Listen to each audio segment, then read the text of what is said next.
he walked in like he owned the world, because he practically did. A billionaire with no patience, no manners, and absolutely no respect.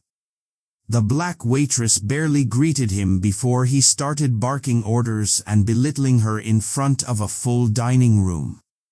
But instead of crumbling, she calmly said one sentence, just one, and what followed left the entire restaurant frozen in silence.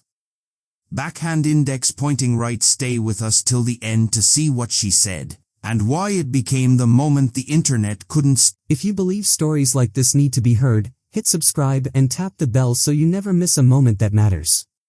Stop talking about. Ava had worked at the Blue Ember, one of the most exclusive restaurants in Manhattan, for 3 years. She wasn't just a waitress, she was a listener, a silent witness to power plays, breakups, proposals, and business deals sealed over truffle pasta and $1,000 bottles of wine. She was respected by her co-workers, admired by regulars, and known for her grace under pressure. But today felt different. There was a buzz in the air. Word had spread, Damon Wexler, a notorious tech billionaire with a short temper and a longer ego, had booked a table. Ava didn't flinch. She had dealt with difficult customers before, Wall Street executives who snapped fingers, celebrities who demanded secrecy. But Wexler had a reputation that made even the managers nervous. The staff whispered about how he once made a sommelier cry just because the wine was room temperature. Still, Ava stayed calm as he walked in. Early. No smile. No eye contact. Just an arrogant smirk and a dismissive wave toward the corner table. She approached with the same warmth she gave every guest, but before she could even finish her greeting, his voice cut through the room like a blade. Wexler didn't look up. "Took you long enough," he grunted, eyes glued to his phone. Ava was still mid-greeting when he shoved the menu toward her. "Bring me the Wagyu. Rare. No mushrooms. If you screw that up, you're gone." "Got it." The tone wasn't unfamiliar, but the volume was. Loud enough that nearby diners turned their heads. Ava nodded politely, keeping her posture professional. "Of course, sir," she replied, and walked away with dignity, though the sting of his tone sat heavy on her shoulders. Minutes later, she returned with his food, meticulously prepared, just as he ordered. But as she gently placed the plate in front of him, Wexler suddenly pushed it back. Hard. "This isn't rare." "Are you blind?" he snapped, loud enough for the entire dining room to hear. His fork clattered against the plate. "This is why people like you shouldn't be working in places like this." The room went still. Ava froze. The sting of his words echoed louder than the clang of silverware. The phrase, "people like you," wasn't lost on anyone, not in 2025, not in New York City. A quiet gasp came from one of the tables nearby. Her coworkers stopped in their tracks. Managers peeked around the corner. But no one moved.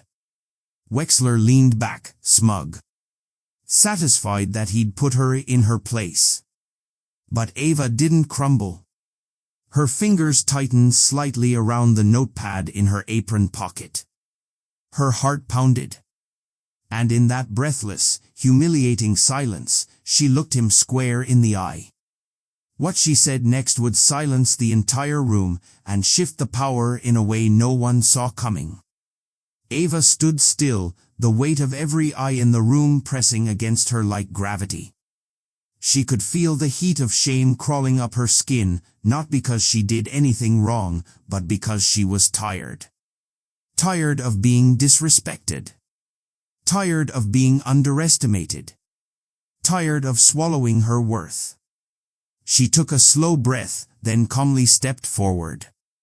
With poise that didn't match the situation, Ava gently leaned in, met Wexler's smug gaze, and said, loud enough for the room to hear, You just insulted the woman who owns this restaurant. Wexler blinked. What? Ava didn't flinch. I didn't need this apron. I put it on tonight because one of our servers had a family emergency. I built this place from the ground up. And your name? It's already flagged in our reservation system for treating staff like this before. The room was dead silent. Wexler's face drained of color. His mouth opened, but nothing came out. He looked around and realized no one was on his side. Not tonight. One man slowly put down his fork. A couple at a corner table exchanged glances, whispering, "Is this real?" Ava continued, "You can finish your meal. But it'll be your last here. Ever." In that moment, the power shifted so fast it left everyone breathless. The billionaire who barked orders and thrived on fear was suddenly the one being watched. Judged. Exposed. He stood up, speechless. No more shouting. No more commands. The girl he thought was just a waitress had just shattered his ego with one sentence. The billionaire stormed out, his entourage trailing behind him like shadows. But the silence he left behind was louder than any insult he'd thrown. For a moment, the room just sat in it, stunned, reflective. Then someone clapped.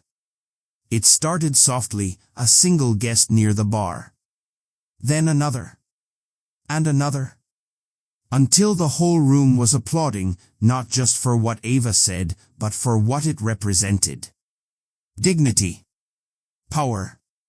The end of silent tolerance. Ava didn't smile.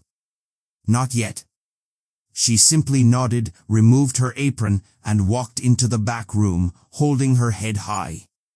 By the next day, the story was viral. One of the guests had quietly filmed the entire exchange. It spread like wildfire. Black waitress silences billionaire with one sentence, sparking debates, praise, and admiration across platforms. But for Ava, it wasn't about internet fame. It was about something deeper. For years, she had worked twice as hard for half the respect. She'd fought through boardrooms, bankers, and skeptics who only saw her skin color, not her skill. And that night, she stood her ground, not just for herself, but for every woman, every black person, every service worker who's ever been belittled and told to stay quiet. Her story became more than a moment. It became a reminder. Sometimes, all it takes is one sentence to flip the entire power dynamic. And to those watching, the message was clear. Never underestimate the quiet ones. Especially not when they own the room. Give your thoughts below.